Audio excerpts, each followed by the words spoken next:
And we should be good. And we're climbing up. 792, 1,900 kilobits. Just going up and up and up. So let me just double check to make sure we're live.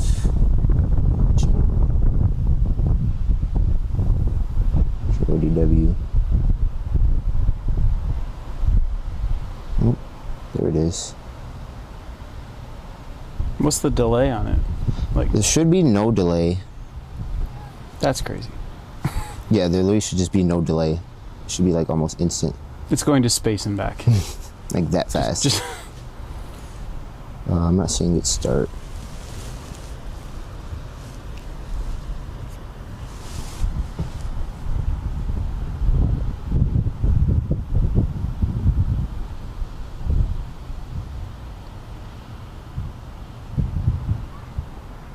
Okay.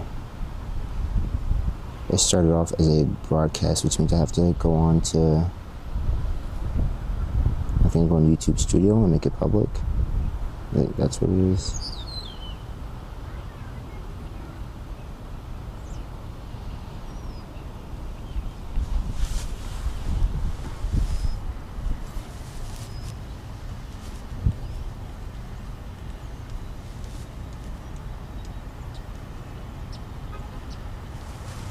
Oh, wait. We're good. Oh, they can see us. Okay, we're good. All right. Boom. All right, y'all. Can y'all hear me? Brooklyn Jackson, it's my birthday. It's Dom's birthday too. Happy birthday. Happy birthday. Let me just move that forward. Make sure we're all good. Right. We're good. Oh, they can see us. All right. All right, chat. This is going to be a little bit different than what we usually do. But basically, I'm here with Dom. This is the human being who got me into stunts. One of my father figures, one of the people who guided me the right way. And I think it was through none other than Jesus Christ himself that I met Dom. He was able to help me out in a bunch of situations where I needed him. And basically, I'm gonna be telling you guys my story, our story. He's, used to be my teacher at Horlick High School. Case and Horlick. Used to be my teacher at both places. And we were recording this. And then I was like, we were rambling off topic about a bunch of random things, and I was like, I could use this later and clip this into multiple different videos. So that's what we're here for. So if you guys have any questions that you guys want me to answer upon this, any questions about me, my past, anything like that, now is your chance to ask. But yeah, let's get right into it. So basically, we were already talking about this before. Story goes, I used to be homeless, and Dom was one of those people who helped me get through the situation. He used to be my teacher, and yeah, I used to go to school. When I did show up, I really would skip class a bunch, but when I did go to class, I'd always be in Dom's class. Coolest teacher out there, man. He would let me lay down on the little bench or whatever. And he did media production, which is ironic because my entire... But the first class you took with me was woodshop. Which you had zero interest in whatsoever. I don't know. You couldn't even ask me how to cut wood in half, bro. So I first met DW. I was teaching at Case High School, and I think you might have been a sophomore or junior. I think maybe a sophomore. I think you were a sophomore, yeah. Yep. And this kid would come in late. Before I was teaching, we had moved there from LA, where I was working as a stuntman, and we had moved back, and I was working on a show in Chicago. But it wasn't full time, and I needed to get a job where I was going to get some insurance. So ended up moving to Racine, which I loved Racine. I still do. I have a soft spot in my heart for Racine. Like nobody comes from Racine, right? You know what I mean? It's like nobody. Yeah. And then I started teaching, and then they're like, "Well, you got a tech ed degree, but you're in film, so we're going to put you in photography and woodshop." Photography, I was like, "Cool." Woodshop, I was like, I can't guarantee these kids aren't going to cut their fingers off. Like, I think the old teacher who was there, I can't remember the guy's name. I do not like but like he was missing one finger. He was, yeah. And I was like, wow. I can't remember his name, but yeah. I remember one day he said something happened. Something happened to him. I think his wife was either like giving birth or he got in some sort of accident or something. And then they said that we were having a substitute come. And the substitute that came was Dom. And you were the longest substitute I think we've ever had. You were there for months. Well, I wasn't like a substitute. At least maybe they didn't tell me that. Maybe they told you all that. That's but like, what they told didn't us. tell me that. I think they were just like, yeah, come cover this class, and then I just never left. That's literally like the rest of the year. Yeah, that's probably why I didn't make eye contact with you at first. Well, you didn't until the moment, like, I was at the end of one class one day where a kid asked me something about stunts because I think he knew I did it, and I was talking with him, and like that's when your head popped up off the desk or like the wood table, and you're just like, well, what's stunts? What are you talking about? And so that was the first time that he and I actually like talked for a moment. And then after that, I think you kind of like placated me in a sense, like where I would say like, hey, learn your measurements or do this or whatever. You got to do this for your grade. I want to get you through. You'd be like, all right, fine. You would like give the minimum effort, but you clearly weren't. You just was not interested in like that structure of school, which I think is really interesting because like. There are people like me who don't really find their sweet spot or what they want to do until they're in their like 20s, 30s, even 40s. That's crazy. You knew from the get-go what you wanted to do, and you just didn't really have patience or time for like anything outside of that. Right. Which I feel like the public education, I know we talked about this before, but the public education system can kind of punish kids like you who are so focused so early because they want you to get all of these other experiences, and you're just like, no, yeah, that's not going to help me. I know what I want to do. It's this. You know, but it's hard, like, because nobody's going to listen to a 15-year-old kid when they say, I don't want to do that and I don't need to. They're like, oh, well, you need your reading, your writing, and your arithmetic. Yeah, they're not going to listen to some 15-year-old kid who... At the time, I mean, YouTube wasn't new, don't get me wrong, but it wasn't, like, the massive platform that it is today. This is, like, 2016, 2015. I'd say, like, almost prime YouTube. I don't think YouTube knew what it was at that moment. No, YouTube was, like, just starting to become this absolute monster of a program. Like, Google just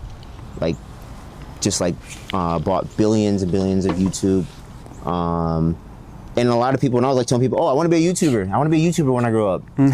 Most people kind of looked at me funny. And was like, so I was shooting in a commercial in Washington D.C. on the National Mall. You know, like you got the Washington Monument, and behind it's like the Lincoln Memorial. And I've got this camera gear, and I'm right there. We're shooting this commercial, and these kids come, they're like, "Yo, are you guys YouTubers?" And I was like, "No, like we're shooting a commercial," and they're like, "Aw," and they walked off, and I was like, sad. What just happened?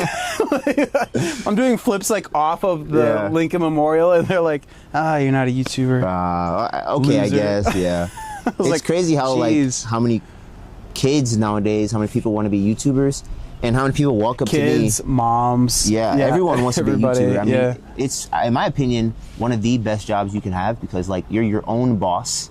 You are, you're the master of your own destiny. Yeah, you literally create your own path, basically.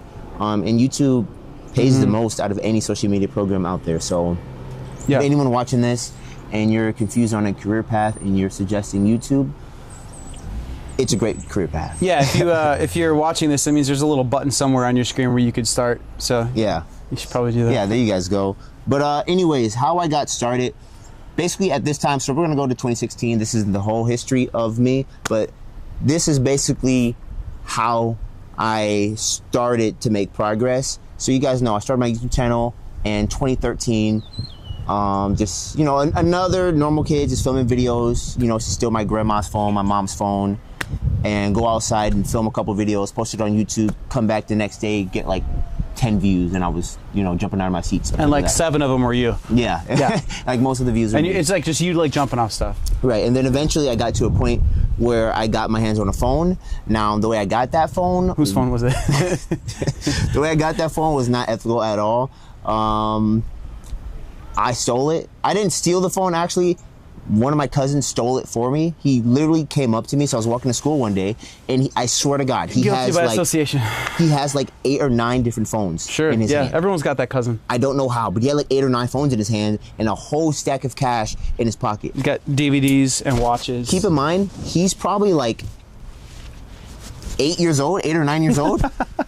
He's like my little cousin. I was like, yo, let me get one of them phones. He's like, nah, bro, I already got this for Jamal, Kevin, Levante, Demanche.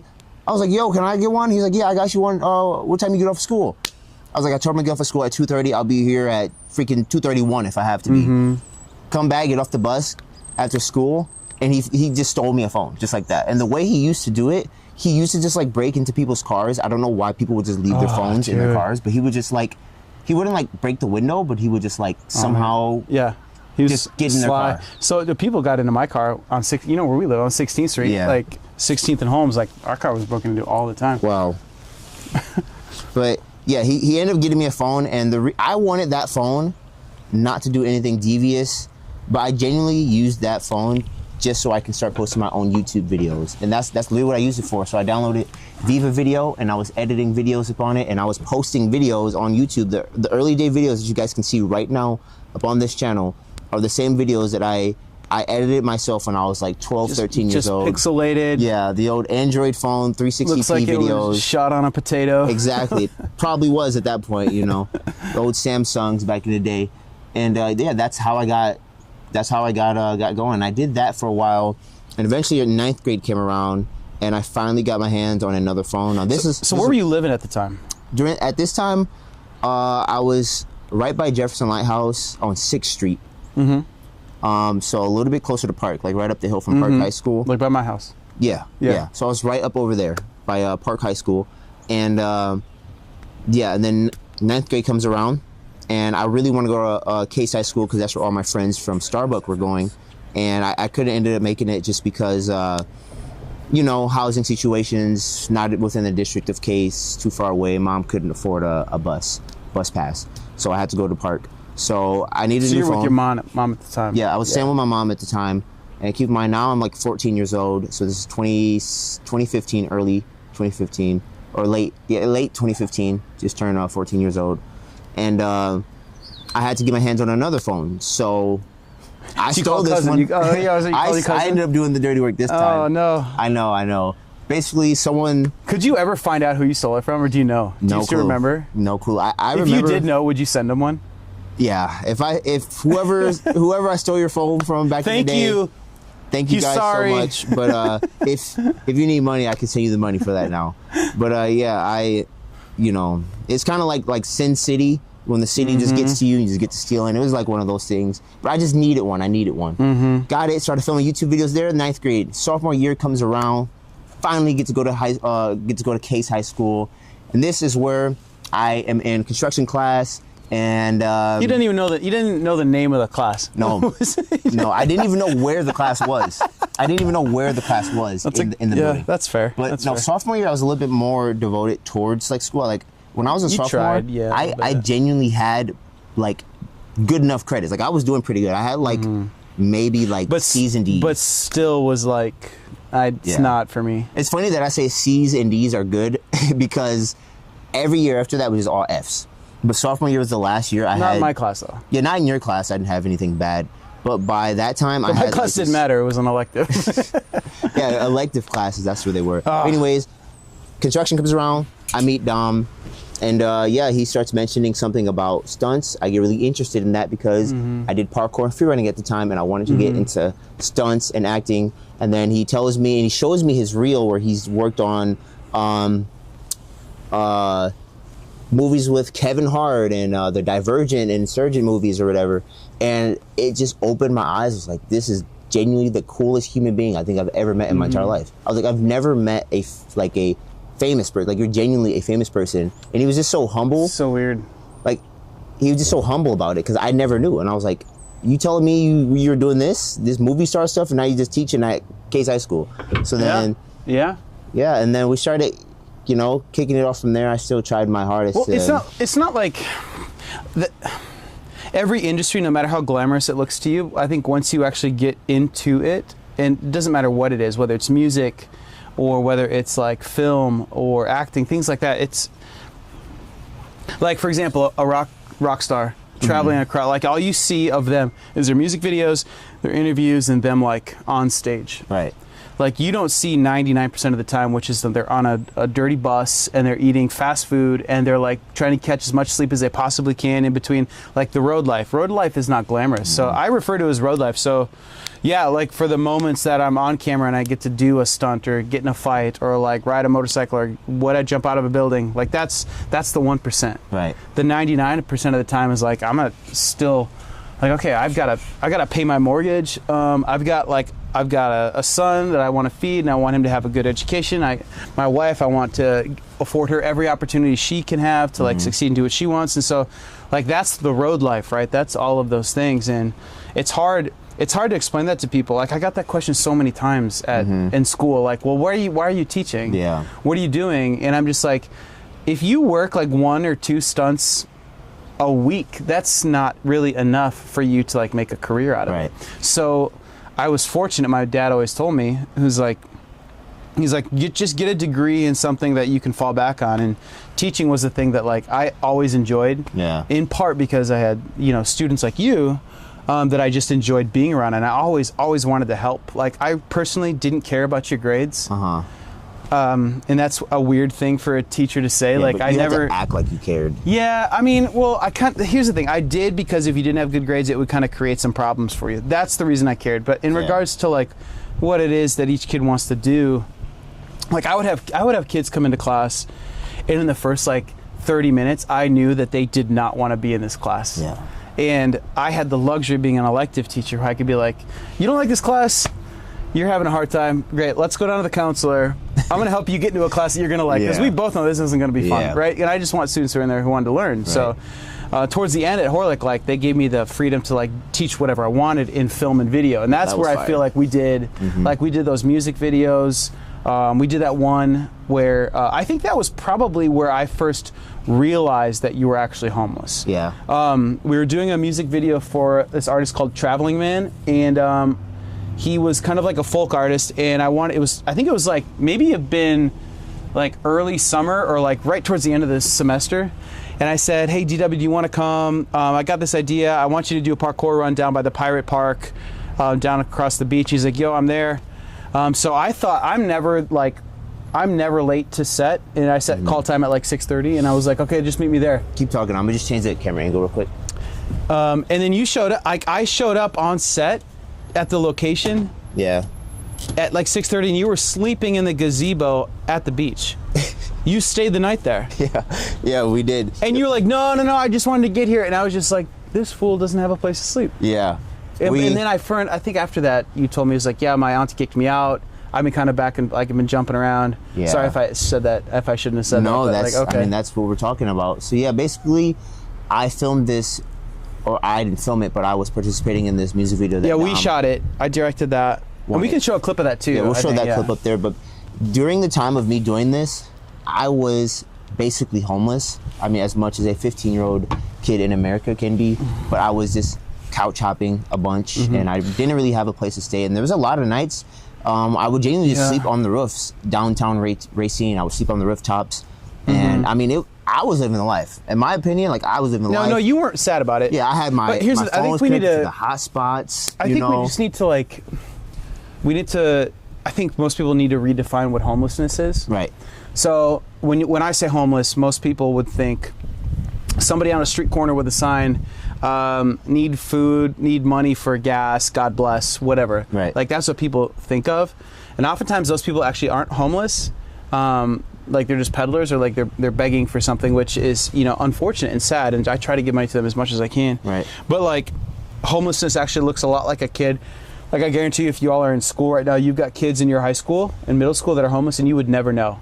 Yeah. You would never ever know, because they shower. They find a way to shower at the locker rooms, or they stay at a friend's house and they shower. They get a breakfast there. They go somewhere else, but like they don't have a home. They don't have an address. They don't know where their report cards are going out if they're mailed out. Like that kind of stuff. You don't even know your social security number. My social security number. When I got you your first stunt job, I was like, yo, what's your social? I need to fill out your paperwork so you can get your union card. He's like, I don't know. I was like, how do I find? What do you mean you don't know your social security? But like that's like the way that I grew up and the world that I grew up in, which my parents weren't wealthy by any means, but they had like at least a grip on that kind of thing, because it was important for them for education. It was important for them, but like you were just surviving. Yeah. Just surviving. And there are so many kids out there that are doing that. So just keep your eyes out for that. Like, because that's you can help. Yeah, so basically, Dom gave me this crazy opportunity because I was always chasing YouTube, wanting to do stuff on YouTube. He actually would play some of my YouTube videos in class, and shout out to you for acting like those videos were fire, but like looking back at the videos that I should show in the class. Oh no, they were trash. They were just straight like, up. Well, the thing is, like, you could see through like the editing and the filmmaking things. Yeah. That like I know you didn't know, but the talent that was being captured was there. You know what I mean? It's almost like if you were to have like a home shaky video of Michael Jordan playing basketball, I'd be like, oh man, this footage sucks, but that dude can definitely play basketball. Right. That's kind of what it was like. Yeah. So yeah, shout out to Dom for acting like my videos were going to win me an Oscar or something, because it really did give me the confidence I needed to grind out the rest of that summer, you know, not having nowhere to stay. And so basically, story with that is, my mom, sometimes we'd get into arguments. She wasn't super mean, but sometimes we'd get into arguments and she would kick just like me everybody out. does, yeah. Yeah, and she would genuinely kick me out and be like, all right, get the hell out of my house. And I'd be like, I guess I'm leaving. And there was also a point in time where we had like roaches, you know, and it wasn't because we were like nasty people or anything, but because my mom had such a kind heart where she would allow people who weren't taking care of themselves to stay with us. And people that used to cause us problems back in the past would come and stay with us even in the future. And they just it kind of like pushed you and your sister, and like you guys kind of had to just like figure it out on your own. Right. So there's these people staying with us. I'm not going to name drop. They ended up giving us roaches and bed bugs at the time, which is crazy to think about. And I really didn't want to be there. So at the slightest inconvenience, I would rather sleep on like rooftops downtown. Yeah. But it was summer though, like it wasn't bad. Like I have a blanket with me. I had like the Wi-Fi connected. I would just sit there, watch YouTube videos until I fell asleep. Woke up in the morning, walked to my friend's house, get something to eat. You know, walk to the other side of town, go to my grandma's house, get something to eat, and go to the beach and do parkour. That was literally my life when I was like 16, I would see you down there by the Oasis every time. Yeah, all the time. Anytime he was at the beach, I was always at the beach too. I had no service, so I would We'd also go to the gymnastics center too. Yeah, I do remember that. Remember they gave me the keys there that one time? So I had the keys. That's awesome. Thank you, by the way, for doing that. If you're, I doubt you're watching, but that was awesome. They'll probably end up seeing it. But yeah, that was a good time. But yeah, I ended up staying with my grandma some nights. My friend Jordan, his mom, you know, Stephanie, shout out to Stephanie. She took care of me a few nights.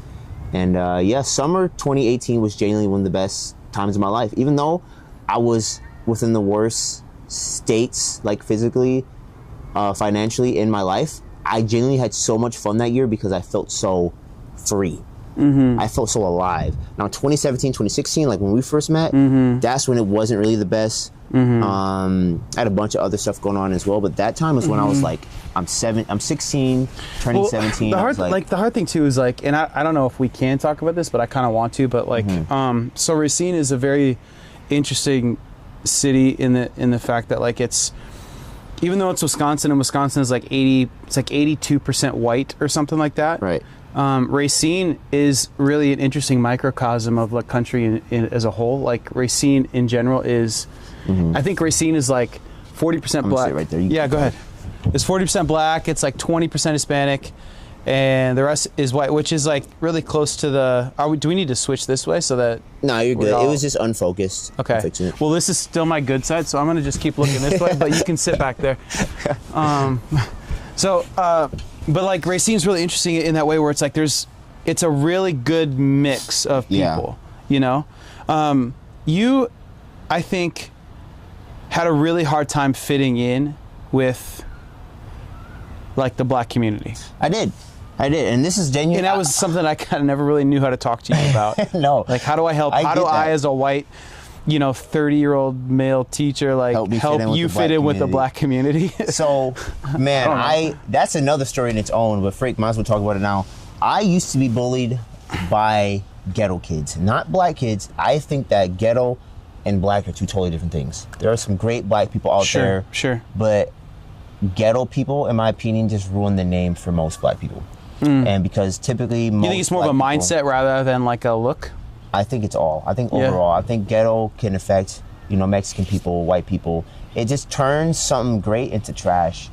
And that's something I've always disliked my entire life because I used to be bullied elementary school, middle school, even in high school. Yeah, because you wore the skinny jeans and the Vans and you were like, you scootered and stuff like that. I wasn't like a weird kid, but I just wasn't ghetto and I talked how I do now. You're a little weird. Okay, all right. You're a little weird. All right, now. No, I'm just kidding. I talk how I talk now, and because I wasn't throwing up gang signs every 2 seconds and have my pants down to my kneecaps. We're dropping the G on it. Yeah, it wasn't gang banging.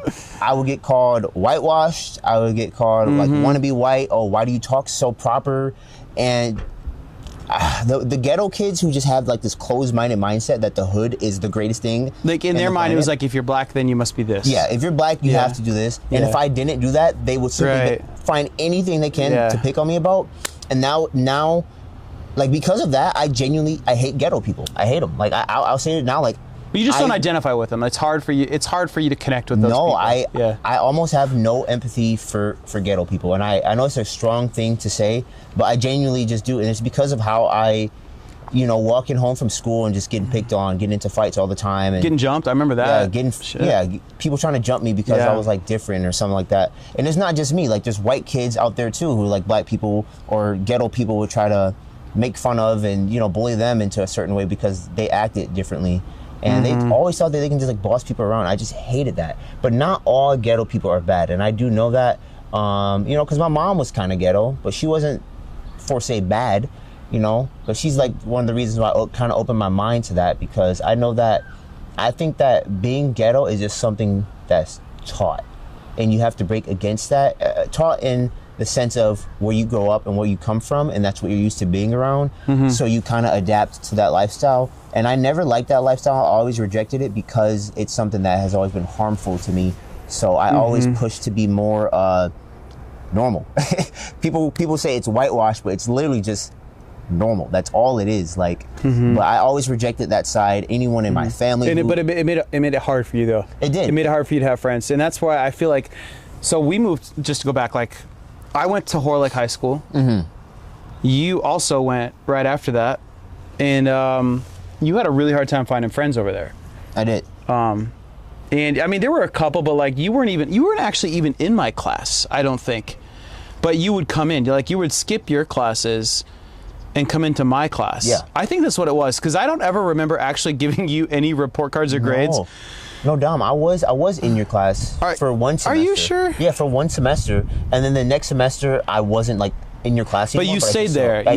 So it was 2018 when I was in your class. 2019 I wasn't in your class. Okay. But I used to go there anyways. Okay. So like, you might be right. Yeah, and because I remember, because I had this class, like I was telling you, this math class that I had, and I would always skip it and go like lay down on the bench or something in your class. Oh, I had the couch in there. Yeah, because I remember you'd be teaching class and you'd be like, "Yo, DW, just like stay over here, just like don't don't interact, don't with, like, distract, just don't distract the classroom."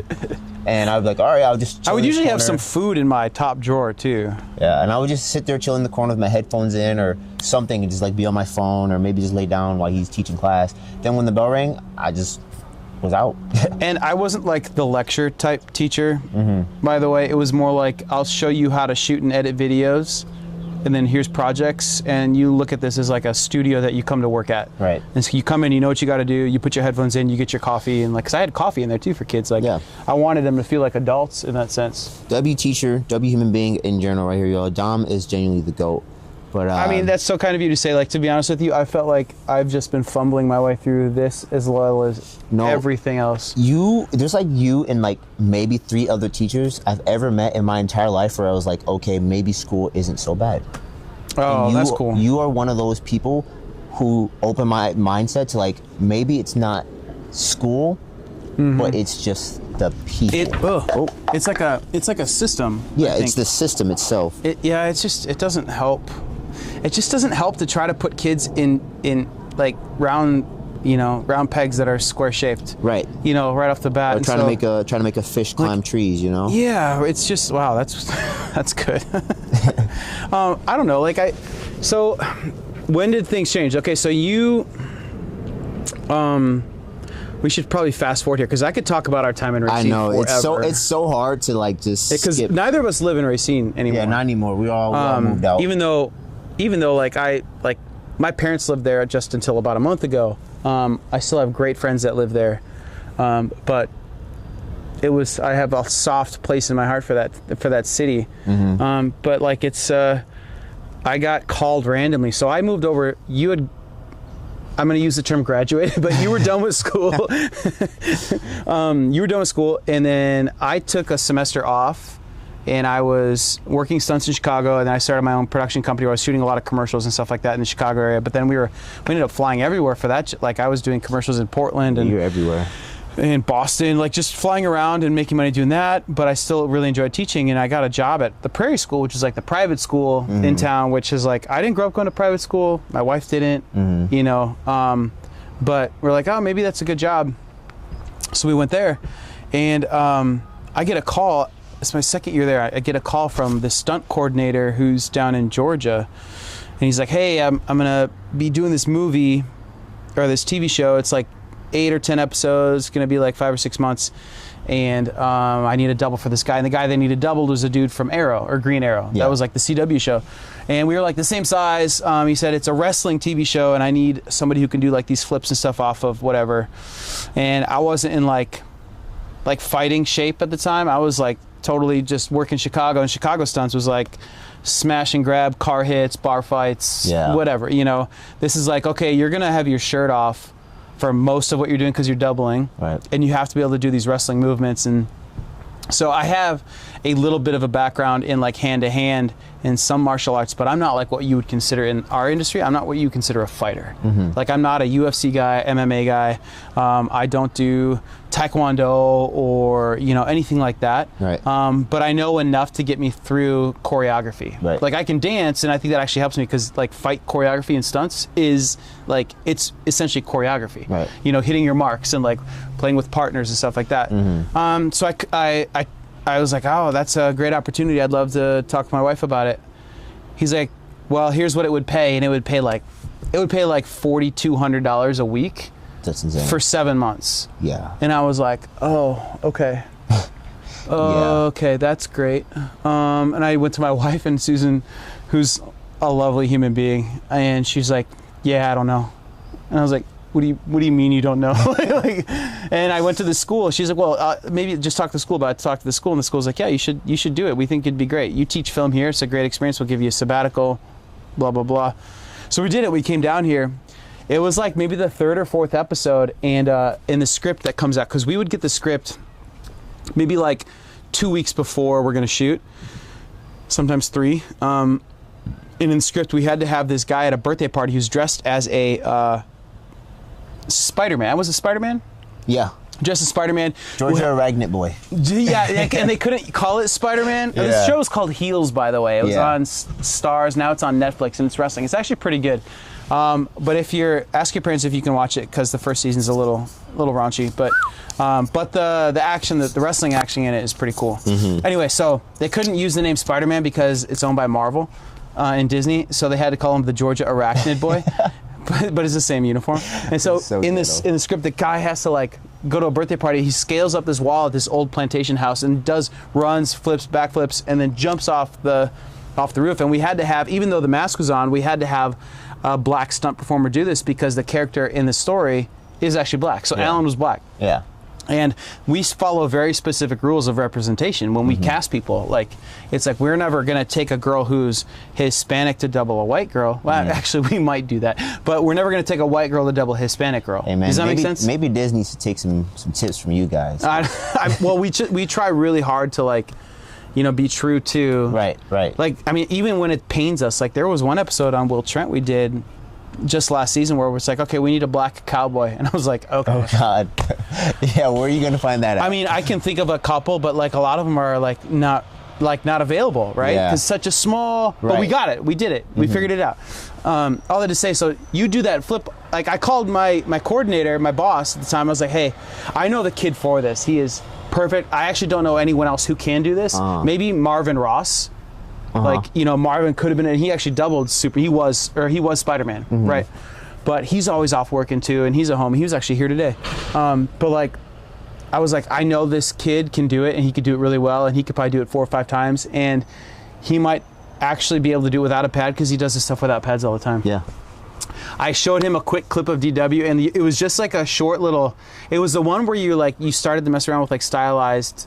And it was a stylized effects, and I think we can probably show it, but like it was your first reel that I made for you. Yeah. It was like you're doing like a cork off of the top of the park, playground. Yeah. Right. Yeah. It was that one. Yeah. and like he saw like 2 flips. He's like, call him, bring him in. Guys, keep in mind he's talking about Prime 2020 Hero DW. This is the version of DW. What do you mean Prime?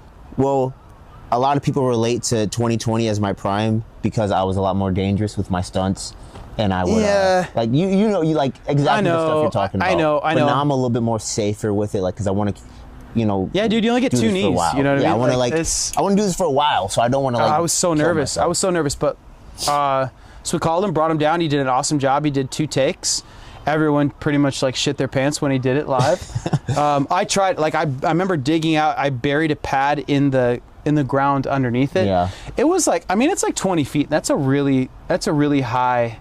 It was a decent little drop, yeah. Yeah. Decent little drop. We could probably show that on here too. But I got the video still, and keep in mind, guys, this is one of the clips. One of the hardest things I had to do mentally, because I was talking to this girl at the time and she just randomly stopped talking to me, and I was talking to her for a while, and it like messed with my brain because I was trying not to focus on that, and I had to focus on this because it was at the time the biggest moment I know, of my life. And we'd be training, and I'd be like, dude, what do you get off your phone? And I was just on my phone texting, just like, you know, I was like, you're not in my classroom anymore. Yeah. Like we're actually at work. You're getting paid $4,000 a week right now. Like, get off your damn phone. And then when I finally locked in, I was like, okay, I'm not worried about her. Like it took me like a day, and I was like, okay, I'm finally locked in. Then I had like glass that was in my foot get removed, my gosh. And like the sore was still like open. And every time that I took a step, anytime I moved, I had the sharpest pain in my heel. Yeah, you were hurting. Like I had glass still in my feet. And they're like, yeah, now you got to do this whole line and then flip off the roof. Yeah. With glass in my feet, by the way. And I was like, but he did it, and he did it great. Like you crushed it. Like it was awesome. It made me look really good, which I'm very grateful for. Yeah. And what did they do with it when it came out? Like when it came out like 6 months later, what did it make it? It didn't even make the cut. They didn't use any of the, like, me climbing the building. Nothing. They didn't use none of the other. They didn't even use the scene. They didn't even use the entire scene at all. And they set up this entire house. But like that's what happens, right? Yeah, like it happens a lot. You'll spend weeks on something, on a movie or a feature or like a TV show, and at the end of the day, it comes down to it. Like all that stuff gets cut up in an editing room, and if it doesn't help the story, because they got to stay within their parameters, and if it doesn't work, it doesn't work, and it doesn't matter how much money they spent on it. Nope.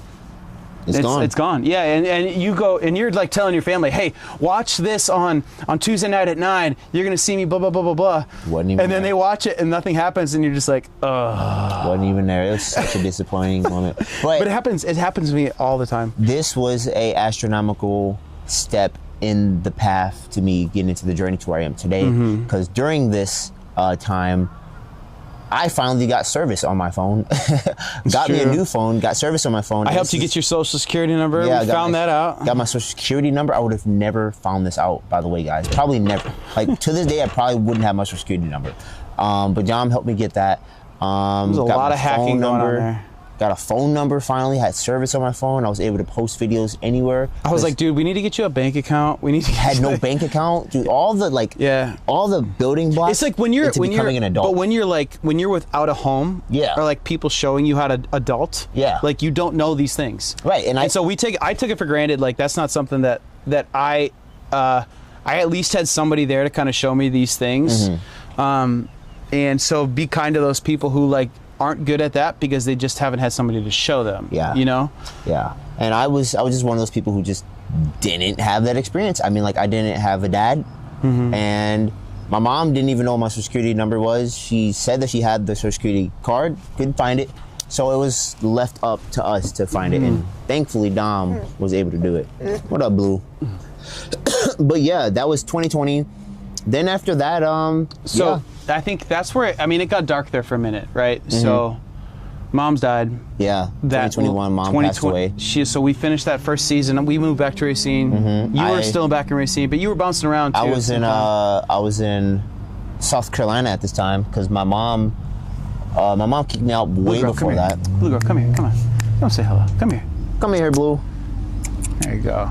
Yeah, my mom had kicked me out a little bit before that, and honestly, this is partially my fault. This is actually before I even did the whole stunt thing, but it's because it was like COVID, and I used to always have people over at the house. I mean, I probably had like 13, 14 teenagers over at the house every single day, and my mom just got tired of it. And like at the time, I mean, I was like, what, 18, 19? I was like, I guess I understand, but like, who would kick their kid out? But now that I think about it, like, I mean, if you're not listening, you're not, you're having all these people in my house when I could be getting sick. It was like, I understand it now that I'm older, but at the time, I just couldn't really fathom it. She did the best she could. Yeah, she did the best she could. And so she ended up kicking me out. I had to go stay with this guy that I didn't like. And I stayed at his house for a while. And then fast forward, blah, blah, blah. Now my cat gets diagnosed with FELV, which is like essentially cat AIDS. Finn had that. And then literally a couple months after that, Not my son Finn, your cat Finn. Yeah. My Finn. A couple months after that, I moved to South Carolina because, I couldn't stay with my mom. And I'm down in South Carolina. Then I get the news that my mom is like basically brain dead out of nowhere. I was like, okay, that was a massive 180. That was after we filmed that first season. Yeah. I remember you called me and you're like, yo, my mom was found dead in the kitchen. It's heartbreaking. Yeah. I had never really spent a whole lot of time with her. I spent more time talking with her on the phone about like trying to help you out and stuff like that. But that's a hard one to do. And I felt like you felt more heavy for your sister. Yeah, because my sister's the one who walked in and, saw her down there and tried to... Yeah, just get her to revive. And I can't imagine being like, she's probably like 12, 13 years old at the time.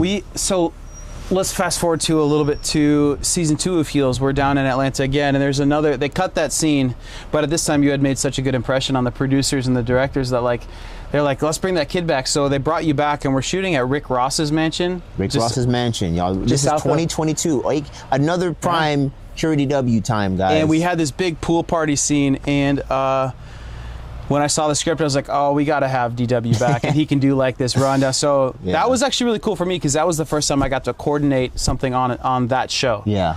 They like Artie Maleshi, who's just a legend in the stunt world. He doubled the first Superman, did all like the Miami Vice and Burn Notice. He's done.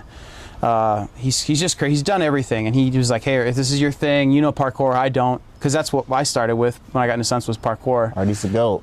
And and so he's like, you got this. And so I got you to do this run, and it was fantastic. And at the end of it, I remember the very last take that we did, and Michael Malley, who was the showrunner, he was like, this is fantastic, you did it. And everyone was like, yeah, cheering. And you were crying. I was. You were bawling. And I remember you just came over, and I had just a sweatshirt on.